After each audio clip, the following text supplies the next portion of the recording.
Assalamualaikum warahmatullahi wabarakatuh. Perkenalkan, nama saya Vina Turksakyah, NIM 14014201003, nomor presensi 11 dari nomor C Prodi PGC Fakultas Ilmu Pendidikan Universitas Negeri Semarang.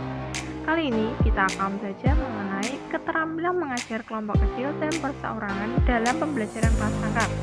Video ini dibuat untuk memenuhi tugas mata kuliah pembelajaran kelas tangkap dengan dosen pengampu Ibu Dr. Sri Sulistyorini Magister Pendidikan.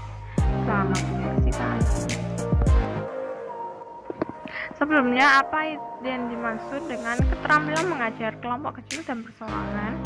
Nah, keterampilan mengajar kelompok kecil adalah kemampuan guru membimbing murid dalam belajar secara kelompok dengan jumlah berkisar antara 3 hingga 5 orang atau paling banyak 8 orang untuk setiap kelompoknya. Sedangkan keterampilan dalam pengajaran perorangan atau pengajaran individual adalah kemampuan guru dalam membimbing murid dalam belajar secara individual, terutama bagi siswa yang mengalami kesulitan belajar atau bermasalah. Penggunaan variasi pengorganisasian dimaksudkan agar murid terhindar dari perasaan jenuh dan membosankan yang menyebabkan perasaan malas menjadi muncul. Nah, variasi pengorganisasian ini merupakan keterampilan guru di dalam menggunakan bermacam-macam kemampuan untuk mewujudkan tujuan belajar peserta didik sekaligus mengatasi kebosanan atau kejenuhan dan menimbulkan minat, gairah, dan aktivitas belajar yang efektif. Variasi pengorganisasian mencakup penggunaan pola interaksi multi arah yang artinya antara guru dengan murid, murid dengan guru, atau murid dengan murid. Nah, pengorganisasian terdiri dari variasi pengelompokan siswa, variasi penataan ruang, variasi sumber belajar, dan variasi model implementasi. Terdapat beberapa hal yang harus diperhatikan dalam menerapkan keterampilan mengajar kelompok kecil dan perorangan. Yang pertama, tidak semua topik dapat diajarkan melalui kelompok kecil dan perseorangan.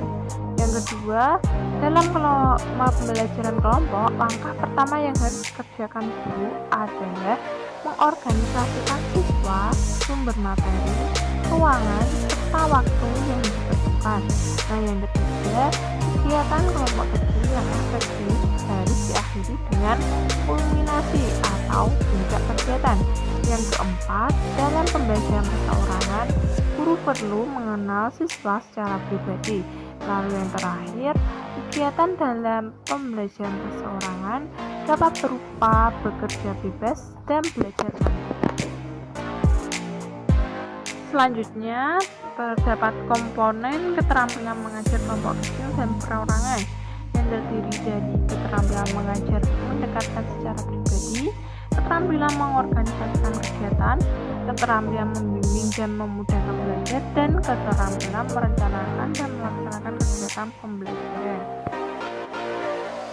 Yang pertama, keterampilan mengajar mendekatkan secara pribadi yang meliputi menunjukkan kehangatan dan kepekaan, mendengarkan secara simpatik isi-isi yang dikemukakan siswa, memberikan respon positif terhadap buah pikiran siswa, membangun hubungan saling mempercayai, menunjukkan kesiapan untuk membantu siswa, menerima perasaan siswa dengan penuh keterbukaan dan pengertian, dan juga berusaha mengendalikan situasi hingga siswa merasa aman.